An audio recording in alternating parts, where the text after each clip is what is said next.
এজন্য মির্জা আব্বাস সাহেবরা গালি দিব। শোনো, মির্জা আব্বাস কি করছে এটা ফ্যাক্ট না। ফ্যাক্ট হলো আমরা চাঁদাবাজদের বিরুদ্ধে দাঁড়াইতে চাই। শুনুন, আমরা সন্ত্রাস এবং গণভোটে হায়ের পক্ষে আছেন না।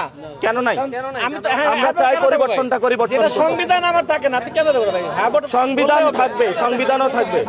মন থেকে পাবেন না, দোয়া মন থেকে পাবেন না। কেন ভাই? রাজাকারের সাথে গেছেন না, পাবেন কেমনে? পাওয়ার তো যোগ্যতা নাই আপনার। আমরা দেখি পরিবর্তন করতে গেছেন 71 সালে যারা ধর্ষণ করছে তাদের সাথে গেছে, যারা বুদ্ধিজীবী হত্যা করছে বাংলাদেশে তাদের সাথে গেছে। আসসালামু আলাইকুম। এখন আমরা পরিবর্তন করতে চাই।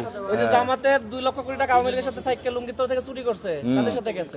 এখন দেখেন আমাদের বড় ভাইয়ের সাথে অনেক কথা হয়েছে মাঝে মধ্যে। এটা হ্যাঁ, এখন একটা জিনিস দেখেন, আমরা আমারে বুঝেন না না আমরা বুঝাচ্ছি না, সাধারণ জনগণকে সাধারণ জনগণকে যেটা আমরা বুঝাতে চাচ্ছি, আমরা চাই দেশটা পরিবর্তন হোক। আমরা সব লড়াই বদল মতো একটা রেপুটেড লোক যার বাপ দাদার সম্পত্তি আছে তারে আপনি মেরে ফেলেছেন চাঁদাবাজ, তার নামে কোনো ব্যক্তির বিরুদ্ধে না, আমরা কোনো ব্যক্তির বিরুদ্ধে না। নতুন প্রার্থী হইছে, বাংলাদেশ থেকে পালাই গেছে, নতুন প্রার্থী হইছে।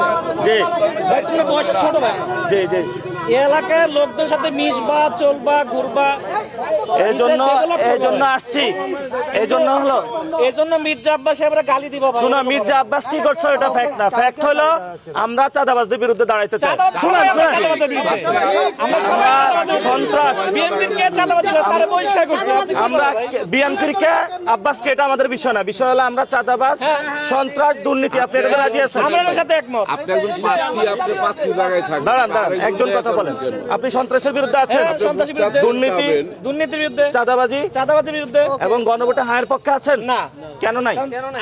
আমরা চাই পরিবর্তনটা যেটা সংবিধান আমার থাকে না, আপনি কেন দেবেন ভাই? হ্যাঁ, সংবিধান থাকবে, সংবিধানও থাকবে। শোনেন, যেখানে বিসমিল্লাহ থাকবে না আমি সেখানে থাকবো কেমনে? আপনাদেরকে আমরা আহ্বান রেখে গেলাম যে গণভোটে হায়ের পক্ষে থাকবেন।